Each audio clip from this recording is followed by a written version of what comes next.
Oui, bonjour. Aujourd'hui, je vais continuer les psaumes parce que bon, c'est l'été, il fait chaud, j'ai pas trop d'idées, donc retour sur les choses simples et intéressantes.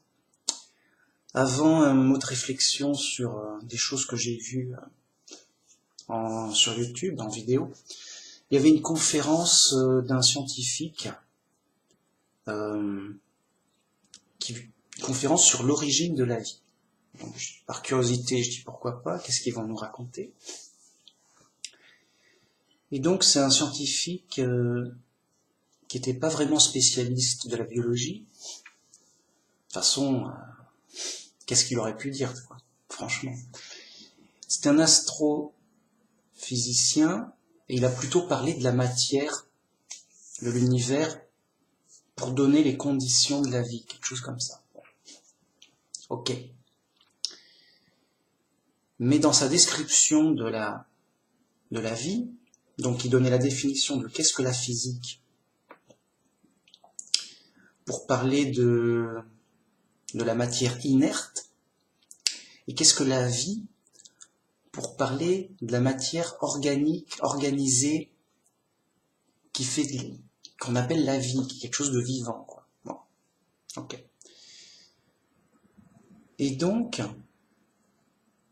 c'était pitoyable parce que la personne nous décrit précisément ce que c'est, comment c'est, mais il n'arrive pas à la conclusion évidente. Oui. Et donc, je vais donner un exemple. Comment dire? Donc, il parlait de ce qui est physique, de la physique et des lois physiques. Donc, il y a de la matière, suivant l'organisation des atomes, ça peut donner toutes sortes de choses différentes en termes de matière. Et donc, ce serait un peu comme un jeu de Lego. Donc, dans un jeu de Lego, on a plein de petites briques de Lego, de toutes sortes de tailles et de formes et de couleurs. Bien. Ça serait un peu la matière inerte. Toutes sortes de Lego, des grands, des petits, des ronds, des rectangles, des carrés, bon. Avec plusieurs couleurs. Voilà. Et après, il nous parle de la vie. Alors la vie, c'est quelque chose d'organisé, qui permet, qui donne des fonctions. Donc la vie a des fonctions de se nourrir, de se reproduire, des fonctions de percevoir, où ça dépend si c'est un être vivant ou pas, mais à la base, les fonctions primaires de la vie, c'est de se nourrir, de se reproduire. Donc il y a des fonctions, ça fonctionne, il y a un organisme, donc c'est organisé et ça fonctionne. C'est comme si donc on parlait d'un côté des Lego, et d'un côté on parlait d'une voiture en Lego, d'un train en Lego. Mais il fonctionne, attention. La voiture, elle roule. Alors il y a un bouton, il y a des piles électriques, il y a un petit moteur électrique, il y a les roues, tout. Hop, la voiture, tu appuies sur le bouton, elle roule. Le volant, tu l'actionnes, les roues, elles changent de direction. Du coup, imaginons que tu as une voiture en Lego électrique, mais taille réelle, tu montes dans ta voiture en Lego, tu montes dedans, bon, ça tient, on va dire. Tu allumes le bouton pour actionner l'électricité, alors peut-être avec un régulateur de vitesse quand même. Tu tournes le volant, les roues elles tournent, ça fonctionne. Tu roules en voiture en Lego. Bien. Pareil pour le train. Pareil pour la maison, tu ouvres les portes, tu ouvres les volets. Il y a un lit, machin. En Lego, hein, toujours. Alors, à petite taille ou à grande taille, qu'importe.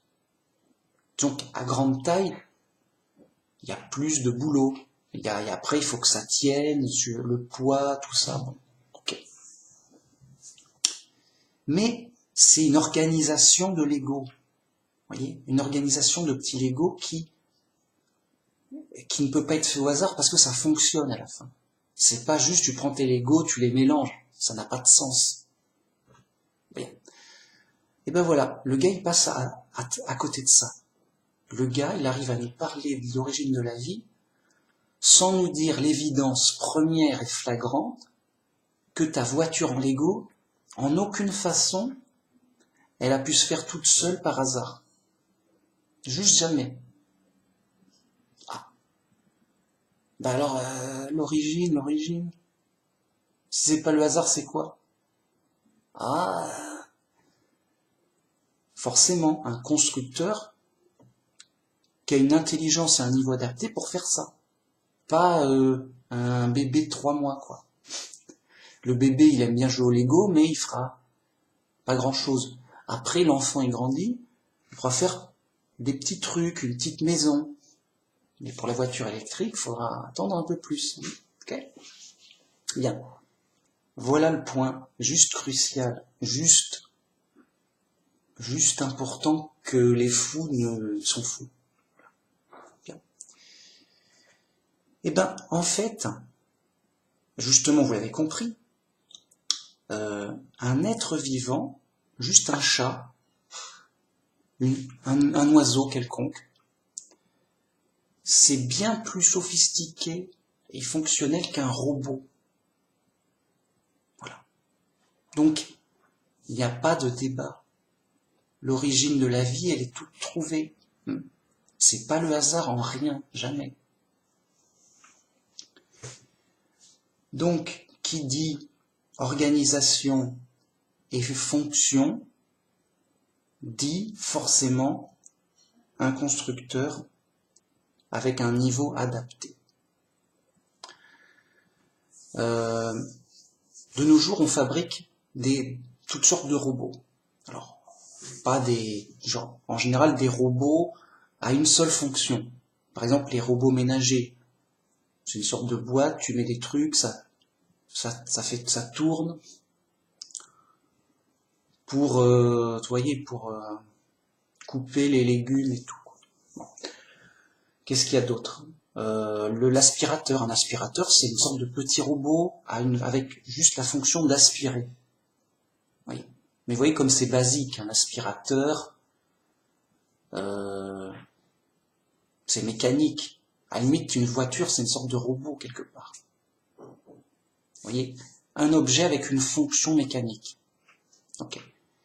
Mais de nos jours, on essaie de faire des robots plus sophistiqués, qui ont plus de fonctions. Vous voyez. Donc, quelque chose qui ressemblerait à un humain, il essaie de marcher, il peut prendre des objets, c'est laborieux, mais on tente de faire des robots qui ressemblent vraiment à un humain, dans les fonctions, basiques en tout cas. Eh ben, on y arrive à peine, parce que c'est de la très très haute technologie. Vous voyez. Et on est bien loin du super robot humain qu'on est. Vous voyez. C'est comme si moi j'étais fait en Lego, donc la matière qui me compose, c'est des Legos assemblés d'une certaine façon pour que ça fonctionne comme c'est. C'est-à-dire que la peau, elle est comme elle est, les yeux, la bouche, les oreilles, ça entend, ça ouvre, les doigts. Vous voyez? Ça, c'est, regardez, la chair, la peau, ça n'a rien de naturel. Ce qui est naturel, c'est des cailloux, de l'air, de l'eau, du sable, vous voyez? Pour faire des os, de la chair et de la peau, c'est de la très haute technologie. À notre époque, c'est connu. Enfin, on sait bien qu'il y a des cellules comme des usines. Vous voyez? Donc, on est habitué à voir des êtres vivants, on est tellement habitué qu'on a l'impression que ça s'est fait tout seul, que c'est rien. Non, c'est des robots de très haute technologie dont on arrivera, je sais pas, dont on arrivera peut-être un jour à faire une sorte d'équivalent en métal, en robot métallique, voyez, comme on essaie de faire actuellement.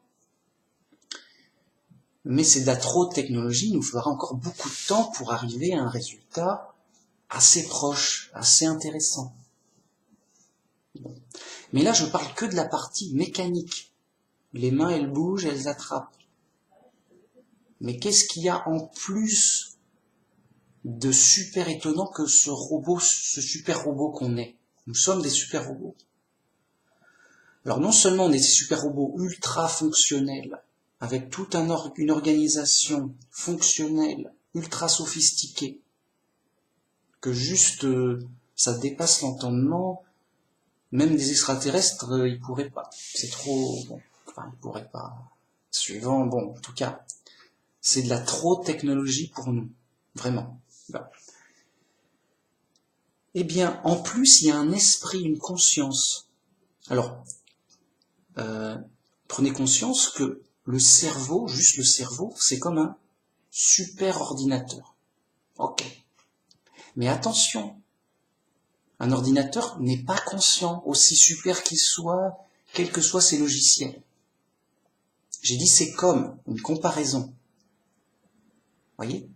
C'est-à-dire que ça peut traiter des données calculées, si j'ose dire. On calcule avec notre cerveau. Ok. Ça fait calculatrice. Ok, c'est cool. Mais nous, on a une conscience, un esprit, on est conscient, il y a quelqu'un dedans. Un ordinateur, aussi puissant qu'il soit, avec quels que soient les logiciels qu'il est, ce sera toujours qu'une grosse calculette. Il n'y aura jamais, jamais, jamais, pour absolument jamais, une conscience dans l'ordinateur, d'elle-même. Oh, maintenant que je sais parler, je suis conscient. Non, jamais. Les fous vont dire si peut-être, si tu arrives à trouver le bon logiciel. Non, ça n'a pas de sens. C'est comme quelqu'un qui fait des Lego, il dit ah si j'arrive à faire un truc spécial, mon Lego, il sera conscient. C'est une blague de fou. Les mecs sont fous. Ils vont vous sortir ça à tous les coups. Non. Donc il y a un truc qui dépasse la matière et l'entendement, c'est la conscience. Ok. Donc imaginez un robot avec un ordinateur ultra sophistiqué,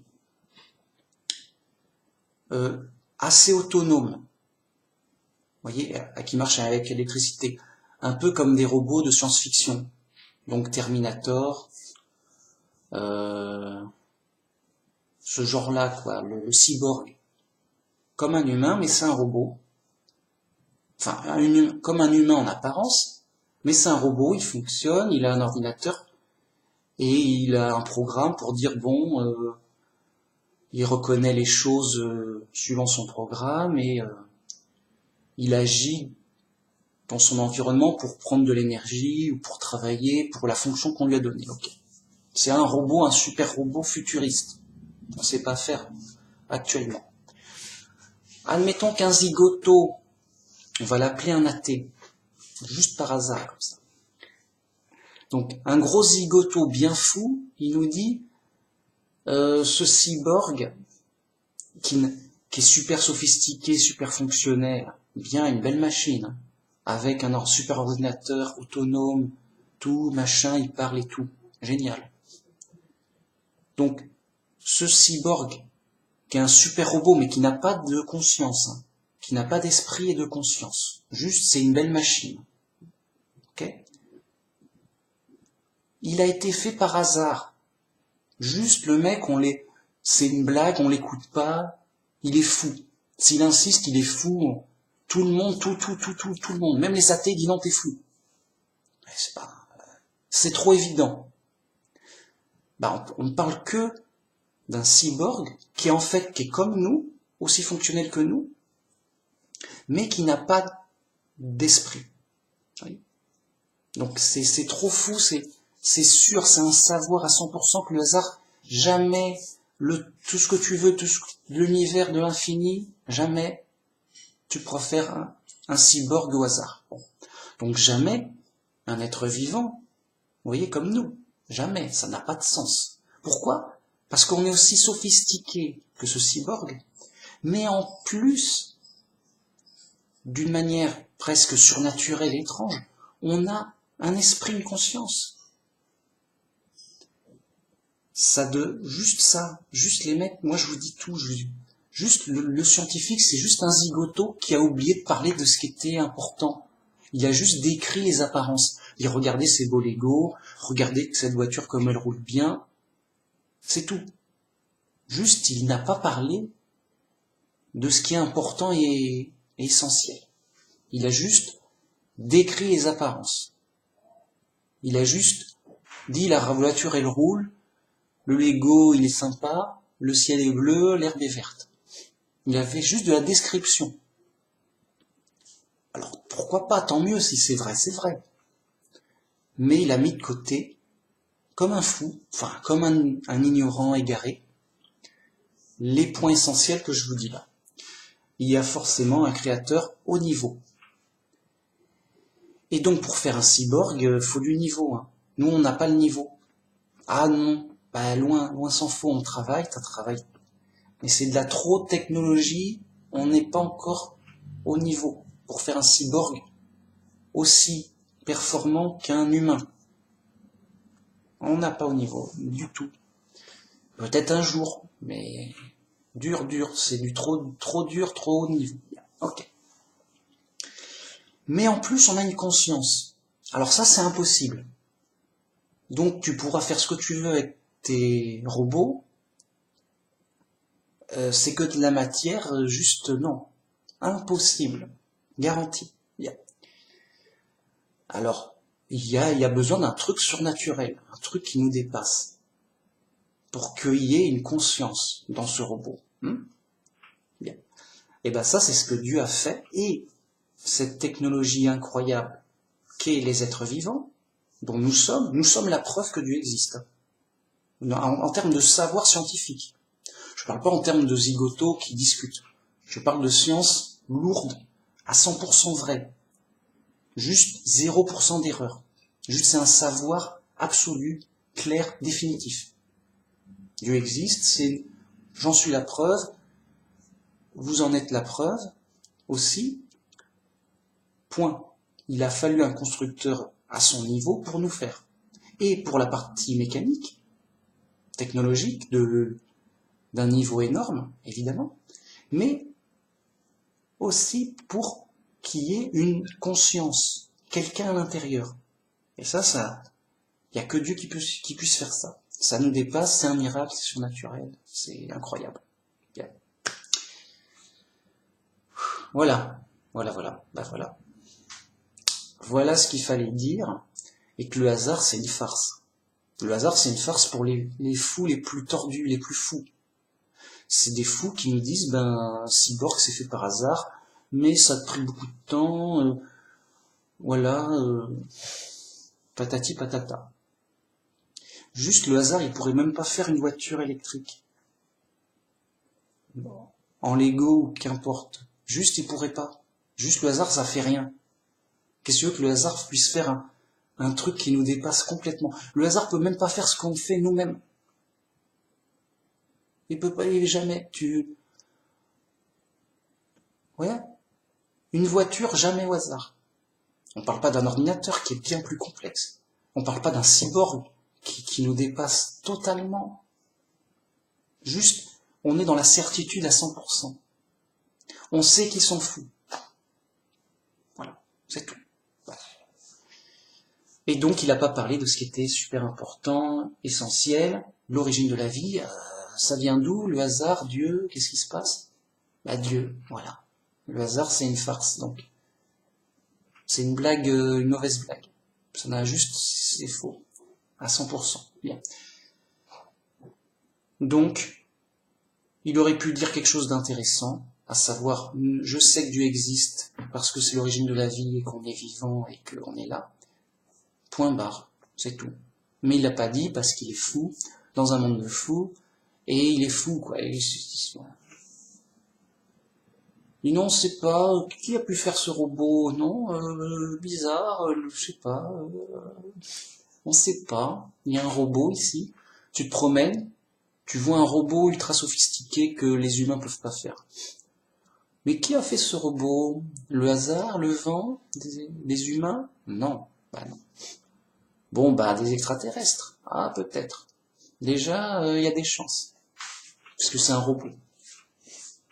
Voyez? À un moment, juste, il faut avoir une intelligence juste normale. Juste de la logique normale. Simple. Les enfants peuvent comprendre.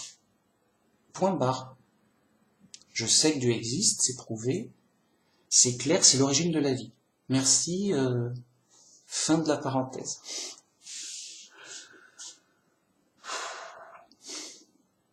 Peut-être un dernier mot avant de commencer le psaume 16. Je m'étais arrêté au 15 la dernière fois. Imaginez qu'il n'y ait rien dans l'univers, rien de rien. Comme il n'y a rien, bah tu peux rien dire. Parce que là, en effet, il pourrait ne rien y avoir, comme il y avoir un Dieu. Mais si dans l'univers, tu as des êtres vivants, tu peux pas dire que il y a quelque chose. Et donc, à partir de ce quelque chose, tu peux commencer à dire des choses. Donc, si dans l'univers, admettons, il y avait que de la matière, ben on pourrait rien dire si ce n'est qu'il y a de la matière et peut-être c'est que de la matière comme ça, éparpillée, bon, suivant les lois de la physique, ça fait des formes plutôt répétées, mais c'est tout. Tu peux rien dire. Mais si dans cette matière tu vois une voiture, tu dis, ah mais tiens, mais il y a une voiture. Ouais, mais dans ce cas-là, on peut dire qu'il y a des humains qui l'ont fabriquée. Quand bien même on ne verrait qu'une voiture sur une planète. On dit, bon, bah la voiture oblige qu'il y a un constructeur de voiture humain, à ce niveau-là au moins, au niveau humain. Parce qu'une fourmi, ça peut pas faire une voiture. Un chat, une hirondelle, un hibou, non. Le hasard, encore moins. Donc tu vois une voiture, tu peux commencer à parler en disant « Ah, mais là, il y a une forme d'intelligence obligatoire. C'est pas le hasard qui a fait ça. Donc la voiture, elle roule, elle fonctionne, c'est une vraie voiture. Bien. Ça fonctionne, c'est sophistiqué. Il y a une forme d'intelligence assez élevée. C'est pas des gens de l'Antiquité qui auraient pu faire ça, ni du Moyen-Âge. Donc ça demande un niveau. Bien. Après, tu vois, plus compliqué qu'une voiture, tu peux parler. Tu peux dire, voilà, il y a ça, forcément. Donc, qu'est-ce qu'on voit? Nous, on voit qu'on existe déjà, on se voit nous-mêmes, il y a des humains, il y a des animaux, il y a des humains. On est la preuve qu'il y a un constructeur d'humains. Juste, c'est tout. Le hasard peut jamais faire ça. Bon. Donc, oui, c'est mon frère. Donc, tu peux parler, tu peux dire, voilà, il y a une voiture, donc il y a des constructeurs de voitures, il y a des humains, il y a un constructeur d'humains, qui a un niveau, un pouvoir, une faculté, des caractéristiques obligatoires. C'est tout. C'est de la simple logique, imparable, indiscutable. C'est tout. Voilà ce qu'il fallait dire, voilà, je l'ai dit, c'est dit, merci, au revoir. C'était l'émission scientifique de pointe de YouTube. Les autres, c'est des zigotos, des rigolos. Ils racontent des gadgets, quoi, des broutilles. Ok? Eh ben, justement, je vais vous parler de la personne qui nous a créés. Hein, une personne qui a forcément une puissance et un niveau très élevé pour pouvoir fabriquer et de la vie, c'est-à-dire de la végétation. La végétation, c'est comme des robots, mais sans esprit. Donc, la végétation, c'est vivant, et les êtres vivants, les animaux, les humains. Là, c'est des robots plus autonomes, plus mobiles, plus sophistiqués forcément. Et en plus, il y a une conscience, un esprit. Ok, il y a des êtres vivants, donc il y a Dieu. Point barre. Merci, au revoir. C'est éprouvé, c'est la preuve. Si le mec comprend pas cette preuve, il est fou. C'est tout. J'ai parlé pour les enfants, avec des exemples d'enfants. C'est tout. C'est réglé. Ici, chez les pros, et j'avais envie de le dire, c'était ma mine. Voilà. Des fois, je m'énerve contre les athées, là, c'était parti. Et donc, je vais vous parler du vrai Dieu, le créateur de la vie, l'origine de la vie, le seul vrai Dieu qui n'a pas que créé les animaux et les humains. Il a créé les anges, des êtres célestes, encore plus grands, sophistiqués que des humains. Mais on les voit pas, ils sont dans un autre monde ailleurs, on ne sait pas où. Ça nous dépasse. Les anges, bam, ah ben voilà. Et voilà, super, enfin voilà quoi. Alors, ça c'est notre croyance, on les a pas vus. Mais on a vu les humains et les animaux, hein. Là on les a vus. T'as pas vu d'humain, t'es sûr? Moi j'en ai vu un. En tout cas t'en vois un. Bon. Non mais au moins on a vu les humains puisqu'on est nous-mêmes humains, donc vous voyez, on est la preuve à nous-mêmes, on peut pas s'auto-réfuter, ça n'a plus de sens. Même un athée qui se fait le zouave, il dit « Ah, j'ai pas vu d'humain, montre-moi. » Vous voyez, c'est une blague. Bon, je vais vous parler du vrai Dieu, qui lui seul nous a créés, c'est notre Père céleste, c'est notre vrai Père, notre vrai Créateur, et lui seul peut nous sauver, et c'est vraiment l'objet de notre adoration et de nos prières pour qu'il puisse nous sauver, pour qu'on soit heureux, et pour louer ses mérites. C'est de la très haute technologie, c'est le grand créateur de l'univers, c'est le Seigneur roi de toutes choses. Il arrive à faire des choses extraordinaires, incroyables. Voyez, c'est comme si on félicitait déjà d'emblée un super ingénieur qui a fait un super robot. Oh, qu'est-ce qu'il est capable, qu'est-ce qu'il est fort. C'est comme si vous félicitez même juste les ingénieurs qui ont fait votre ordinateur, que vous utilisez là. Oh, mon ordinateur, il est bien fait, il fonctionne bien.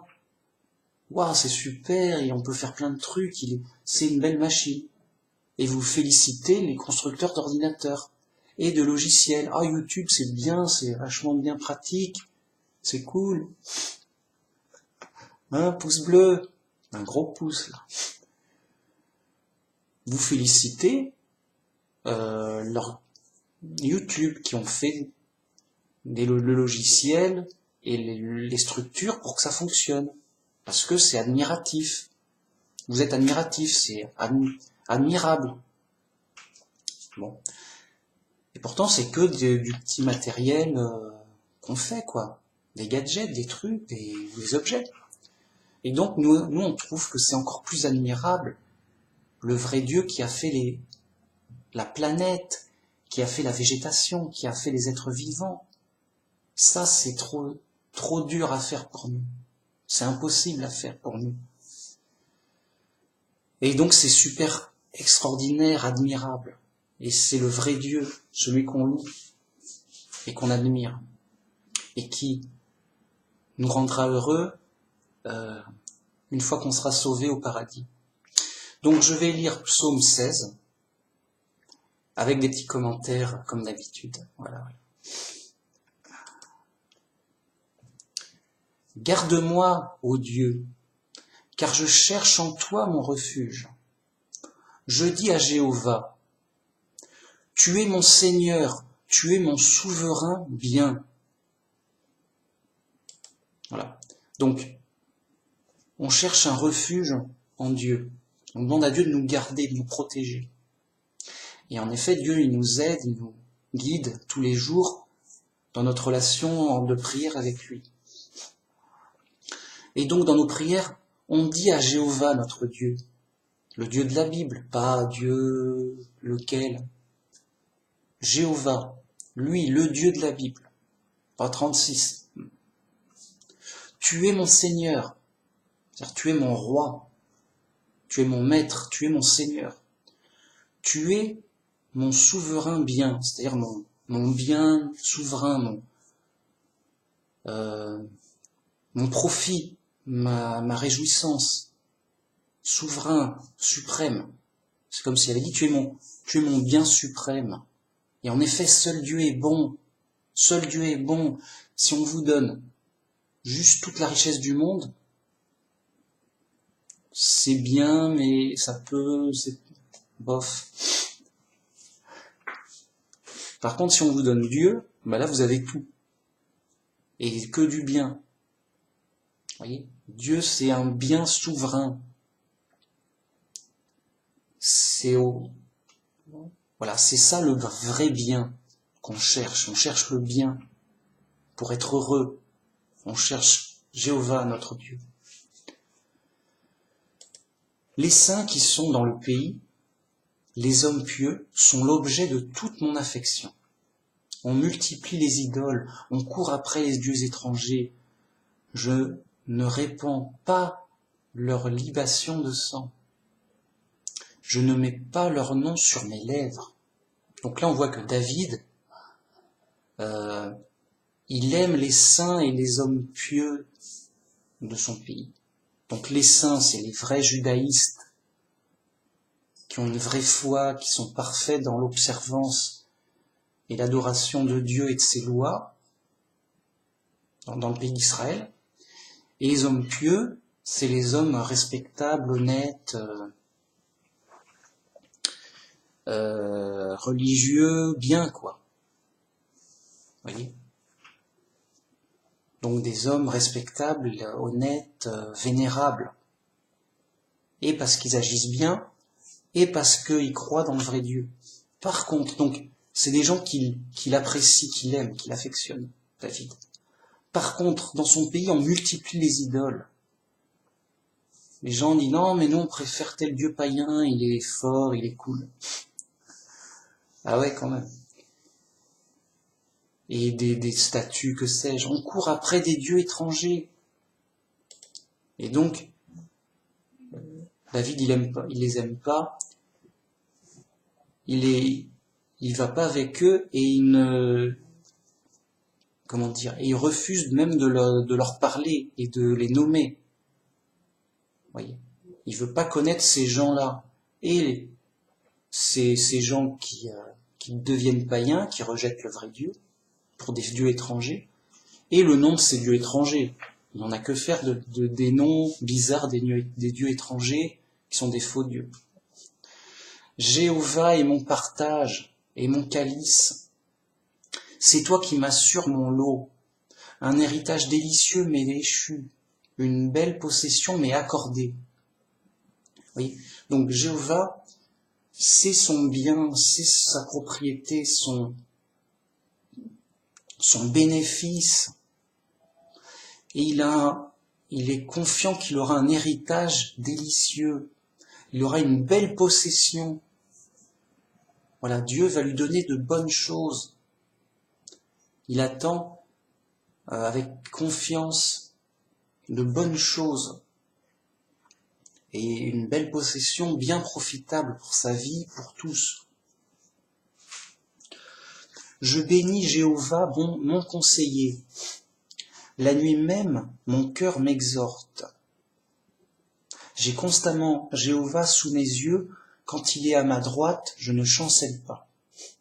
Donc, Jéhovah, mon conseiller. Je bénis Jéhovah, mon conseiller. Donc, David il prie son Dieu, le vrai Dieu, et Jéhovah, c'est son conseiller. C'est Jéhovah qui le guide, qui l'instruit, qui le conseille, et qui l'aide dans le quotidien.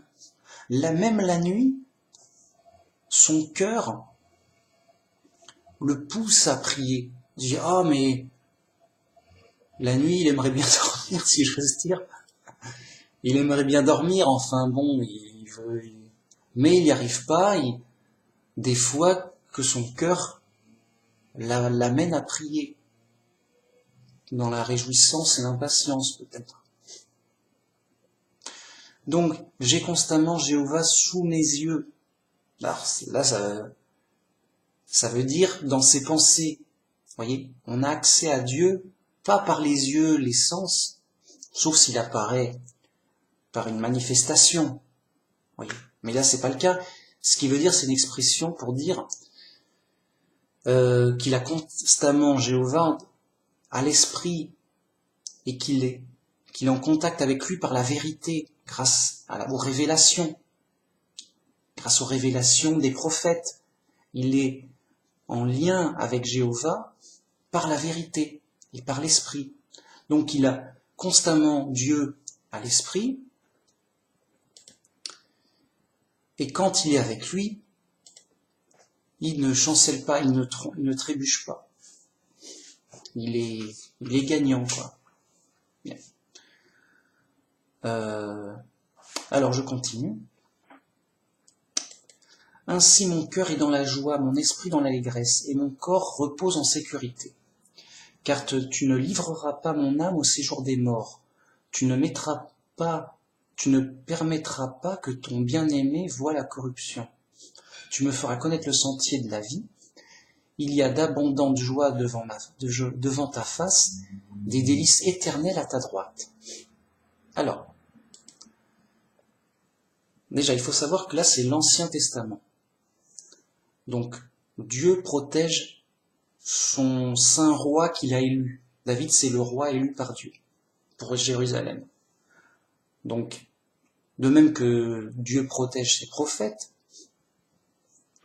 Dieu protège le roi qu'il a élu. Bien. Donc c'est vrai qu'il dit « Tu ne livreras pas mon âme à la mort ». Alors, ça ne veut pas dire qu'il est immortel. C'est-à-dire que tu vas pas me livrer à un accident ou un mauvais coup qui me tuerait. C'est ça qu'il veut dire. Donc, évidemment que David est mort, mais il avait cet espoir de ne pas rester dans la mort et qu'il y aurait une résurrection ou une continuité. Bon. Mais là, il dit que donc il est toujours dans la joie en pensant à Dieu, et tu vas pas me livrer à la mort, soit d'accident, soit de meurtre, soit d'injustice, soit de maladie, que sais-je, parce que tu me protèges pour ma fonction, c'est pour ça qu'il se sent en sécurité, tu me protèges pour ma fonction de roi dans laquelle tu m'as établi. Il faut savoir que son prédécesseur, comment il s'appelait ? Saül, un truc comme ça, Saul ou Saül, je sais pas. Il a été mort, mais d'une façon particulière. Déjà, il a été déchu et rejeté par Jéhovah, parce qu'il se comportait mal. Et donc, il était mort par suicide. Donc, c'était lui-même qui a décidé de mourir. Donc, c'est un cas particulier. Voyez. Donc, là, David dit ça, et tu ne permettras pas que je voie la corruption. C'est-à-dire, tu vas pas me faire échouer et laisser l'injustice gagner. Que je vois l'injustice me gagner, moi. Alors que je suis censé être le roi, pour faire régner et le vrai culte du vrai Dieu, et pour faire gagner la justice, quoi, l'ordre correct, royal. Donc tu ne me feras pas échouer et voir mon échec. Tu es avec moi pour m'aider et pour me garder et pour me faire réussir dans ma mission royale que tu m'as donnée. C'est un saint roi. Tu me feras connaître le sentier de la vie. Il y a d'abondantes joies devant ta face, tes délices éternelles à ta droite. Des délices éternelles à ta droite. C'est-à-dire des délices pour toujours à côté de toi. Voilà. C'est-à-dire des délices, des bienfaits qui durent pour toujours. Donc des trucs très intéressants. voyez, pas juste des petits trucs, des petits jouets, gadgets qui durent 5 minutes, quoi, ou plus. Donc voilà, il est content de travailler pour une voie éternelle, pour un bénéfice éternel. Et c'est ce qu'il va vraiment avoir. David sera ressuscité pour la vie éternelle, parce qu'il fait partie du peuple de Dieu, d'avant le Christ. En tant que peuple élu par l'Alliance, l'ancienne Alliance, qui s'arrête, comme je le rappelle, à la venue du Christ. Et après, il n'y a que les chrétiens qui ont la vie éternelle. Donc vous voyez, quand on lit les psaumes, il ne faut pas se tromper qu'il s'agit de l'Ancien Testament, mais que c'est inspirant, que ça donne un exemple d'une personne qui vit joyeusement sa relation tous les jours, voyez, avec Dieu. Dieu son conseiller, voyez. Dieu me donne de belles possessions, de bonnes choses.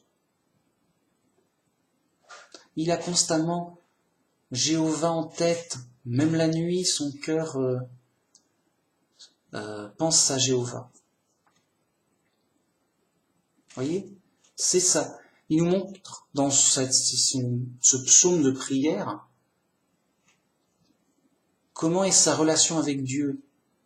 Vous voyez, une relation proche, forte et joyeuse avec le vrai Dieu. Voyez. Et c'est le but de la vie, Dieu, c'est normal. C'est le but de la vie, c'est ce qui nous rendra vraiment heureux. Seul Dieu est bon, seul Dieu apporte un vrai bonheur. Sans tromperie. Donc là, dans l'épreuve, nous chrétiens, dans l'épreuve, on est dans dans une nouvelle alliance qui nous assure d'être sauvés, qui nous assure la vie éternelle, mais on n'a pas les lois de Moïse, donc on n'a pas les contraintes, mais on n'est pas protégé comme protégé de manière directe par Dieu. Et donc on est soumis aux méchants, et tout comme le Christ, on doit subir l'épreuve et souffrir avec le Christ. Donc, on a les problèmes du monde, on est rejeté par le monde, mais Dieu, il nous aide à supporter l'épreuve, à rester confiant et joyeux dans l'épreuve. Dieu, il nous aide, il nous guide, il nous instruit dans l'épreuve. Voyez. Donc c'est important d'avoir une bonne relation avec Dieu tous les jours et de travailler. C'est pas facile parce que, voyez, des fois on peut avoir l'impression, je parle tout seul parce que j'ai pas de réponse. Mais c'est pas comme ça qu'il faut voir les choses. Il faut voir que c'est normal qu'on n'ait pas de réponse directe de Dieu, parce qu'on est séparé de Dieu, justement. On est dans l'épreuve, et en fait, un peu à l'image du Christ, bien qu'on souffre dans l'épreuve, on est confiant que Dieu nous aide et nous soutient, malgré les apparences, justement. Le Christ, il a été insulté, frappé et tué, mais on savait que Dieu était là pour l'aider, le guider, et que c'était bénéfique et que c'était voulu en tant que sacrifice. Alors que toutes les apparences montraient, non, mais tu vois bien que il ne vient pas de Dieu, il n'est pas protégé par Dieu. Tu vois bien qu'il s'est trompé, il est mort. Non, tout est faux, tu le vois bien. Et nous on dit non, c'est pas parce qu'il y a des problèmes on est dans l'échec, on est dans le malheur, qu'on est dans les problèmes et que on a perdu, que Dieu n'est pas avec nous. Non, on est au contraire confiant malgré l'épreuve. Voyez. Et même le chrétien, c'est normal qu'il perde. Voyez. On est dans l'exemple du Christ, c'est normal. On mesure pas la présence de Dieu avec notre succès, notre argent. Les fous vont dire, regarde, j'ai vaincu mon ennemi, j'ai eu du succès, j'ai de la gloire, tout me réussit, Dieu est avec moi. Regarde, Dieu est avec moi. C'est faux. Ben, au contraire. Voyez? D'ailleurs, souvent, ils sont athées. Alors, qu'est-ce que je te dis? Souvent, les puissants sont athées ou à demi. Bon. Donc, les gens puissants qui réussissent, ils ont tout ce qu'ils veulent. Ils ont le succès, la richesse. Ils ont de la chance, tout va bien. Ils sont contents. Ils ont des grandes capacités, des grandes compétences. On se dit, oh mais l'ignorant dit, ça force l'ignorant à aller le rejoindre en disant, Dieu doit être avec lui, il est béni par Dieu, Dieu l'accepte, l'accorde, Dieu le protège, Dieu ce que tu veux. Tout le contraire. Dieu, il attire les gens vers le Christ, donc il attire les gens vers un salut en esprit, et donc des épreuves d'être rejeté par le monde, hein, d'être banal, quelconque, pas de succès, pas de richesse, rien, pas de gloire, comme le Christ, la croix. Paul il disait, la croix, avoir la croix dans la tête, c'est-à-dire le supplice de l'épreuve du monde, les difficultés, tout ça. Là, oui, si la personne, voyez, nous on dit, vrai Dieu est vraiment avec nous, Dieu est vraiment avec nous, vraiment. Alors comment tu sais? Mais parce qu'on est chrétien. Par notre foi, Dieu nous guide par la foi, il ne nous guide pas par la vue. Et en fait, voilà, Dieu est vraiment avec nous, Dieu nous aide vraiment. Dieu nous conseille et nous guide vraiment. La preuve, ça se voit pas. Comme le Christ et les apôtres, ça se voit pas. Et la preuve, on est dans les difficultés comme le Christ et les apôtres. On est rejeté par le monde. On est des bons chrétiens. Le monde se moque de nous. On est des bons chrétiens. Ça va, c'est bon, c'est rassurant. Et en esprit, voyez, tout comme on est convaincu que le Christ et les apôtres étaient complètement avec Dieu, dirigés par Dieu. Complètement. Avec le Saint-Esprit à fond les ballons. À fond, plus complètement convaincu. Par la foi, voyez, c'est comme si on avait Jéhovah sous les yeux. En esprit. On a accès à Dieu par la vérité de l'Évangile. Oui, Dieu est avec moi. Ah, vraiment? Oui, parce que je suis un chrétien à fond. C'est la volonté de Dieu. Je fais ce que Dieu veut. Je crois dans le Christ qui m'a envoyé. Bam! Voyez? Et donc, voyez, c'est intéressant de bien comprendre, on n'est pas déstabilisé par le monde. On n'est pas déstabilisé par la situation. On est au contraire les gens bénis par Dieu, les gens approuvés, sauvés par Dieu, malgré les apparences. Et malgré les apparences, les gens puissants et riches, ils sont réprouvés. Ils sont dit, ils sont laissés à la gloire du monde pour les enivrer. Ils s'amusent et ils pensent pas à Dieu. Non, ils sont occupés avec comme ce scientifique fou qui t'explique l'origine de la vie, en décrivant, tu vois, il y a des trucs, machin, il fait de la description. Et il passe pour un savant intelligent. Le gars, c'est un zigoto. Et il est fou. Voyez? Mais moi, je vais pas passer à la télé. Je dis que l'origine de la vie, c'est prouver que c'est Dieu. Juste ça, c'est pas possible. Tu peux pas passer à la télé et dire c'est prouvé scientifiquement que Dieu existe, c'est lui qui nous a fait, c'est l'origine de la vie.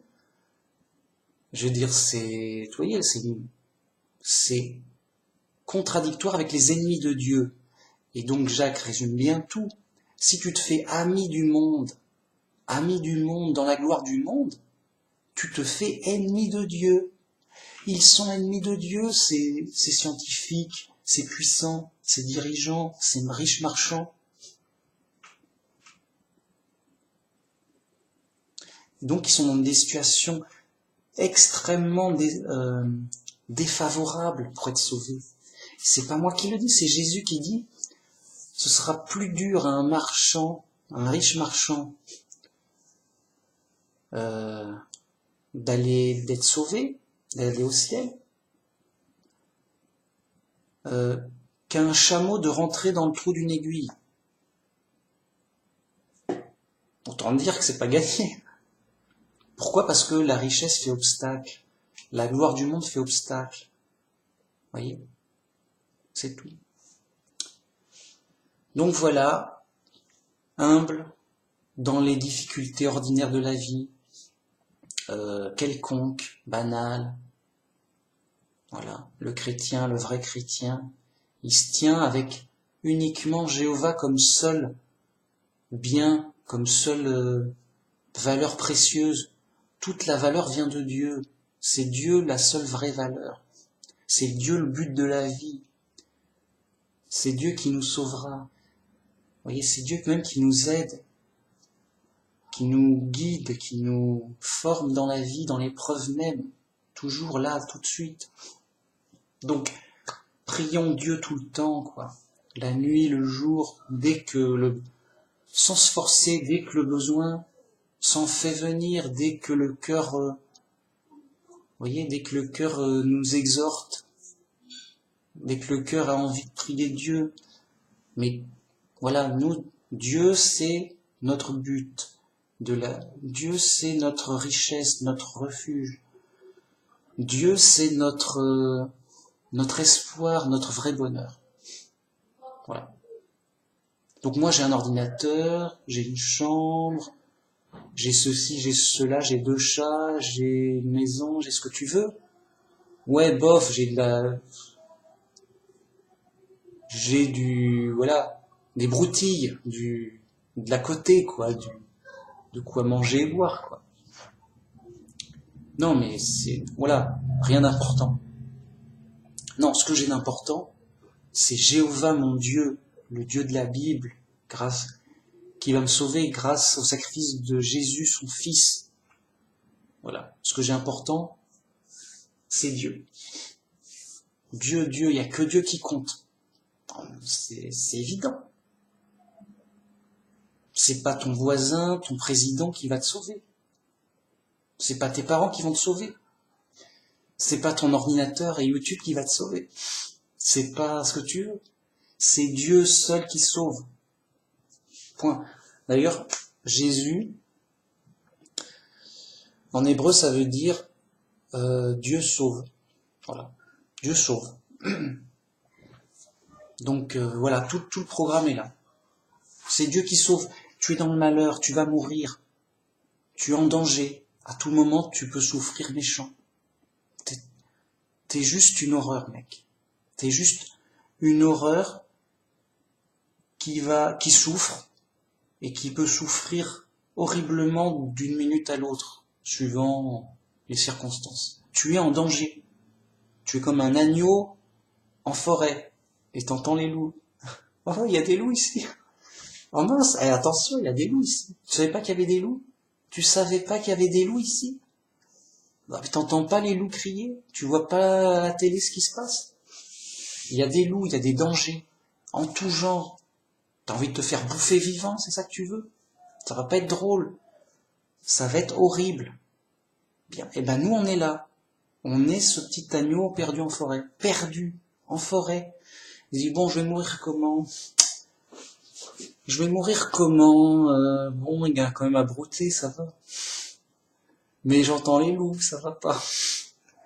Et bon, il fait, on est où? Voyez, on est dans l'épreuve dure. Voilà, on a vraiment besoin d'un sauveur, on a vraiment besoin de Dieu. Dieu nous garantit, grâce à notre foi dans Jésus et dans lui, qu'on sera sauvé après l'épreuve. C'est vraiment une assurance un réconfort spirituel. Ça fait qu'on garde le moral, sinon on deviendrait fou. On deviendrait fou. Enfin, moi je considère que, de toute façon les athées sont fous, hein. Vraiment. Donc, nous les vrais chrétiens, on garde la raison, on garde le moral, on garde l'esprit à peu près, grâce à Dieu. Sinon on serait fou, comme les autres. On est chez les fous. On serait fou comme les autres. C'est tout, hein, c'est pas... La vie, c'est pas compliqué, hein. On est chez les fous en prison, on souffre. À cause de nos fautes, hein. Bon. Et c'est Dieu seul qui peut nous sauver. Il nous a donné un sauveur pour qu'on soit guidé et sauvé par lui, par sa foi, par notre foi. On est sous la foi. Et Dieu nous guide par la foi. Voilà. Bon, sur ce, merci beaucoup. Bonnes vacances pour ceux qui sont en vacances. Non, bon, parce que moi, je suis toujours en vacances, en fait. J'ai pas dit, mais... Ouais, comme je travaille pas, je suis toujours en vacances, ce qui fait que, pour moi, c'est juste une période où il fait plus chaud que d'habitude, quoi. Mais bon, il fait chaud, c'est l'été, c'est fatigant, mais bon, il faut, voilà, faire avec, se réjouir s'il y a moyen, je sais pas. Il faut se débrouiller, mais guidé par Dieu tous les jours, quoi. Et donc, voilà, une petite vidéo sympa pour glorifier Dieu. Bon, je vais voir quel titre je vais trouver. En général, j'aime bien mettre le mot Jéhovah. Pour agacer les faux chrétiens, ils ont oublié que Dieu avait un nom, les pauvres. Ou alors s'ils savent pas, ils l'utilisent pas. Il faut utiliser et louer le nom du vrai Dieu pour le glorifier, le sanctifier. C'est Jésus qui le dit. Père, que ton nom soit sanctifié, et non pas que ton nom soit oublié ou ne pas utilisé. Imaginez, Jésus il dit que ton nom ne soit pas utilisé, hein, et sois-tu, qu'il soit caché, que ton nom soit caché, que ton nom soit oublié. Il n'a pas dit ça, Jésus, mais les faux chrétiens, pour eux, dire, oui, ok, on va l'oublier, ok. On va surtout le taire. Voilà. Vraiment, les mecs sont fous, c'est sûr. Les mecs sont fous, c'est obligé, c'est, voilà, ça, c'est, bon, sinon, voilà, c'est comme ça. Bien, c'est Dieu qui va juger, c'est Dieu qui connaît tout, c'est Dieu qui nous sauvera, qui nous donnera le vrai bonheur. Grâce à lui, grâce à son don gratuit, grâce au sacrifice de son Fils. Bien. Donc merci beaucoup, à la prochaine, et bon été, si on peut. Buvez beaucoup, je sais pas, débrouillez-vous. C'est de survivre, c'est l'épreuve, c'est comme ça. Merci, au revoir.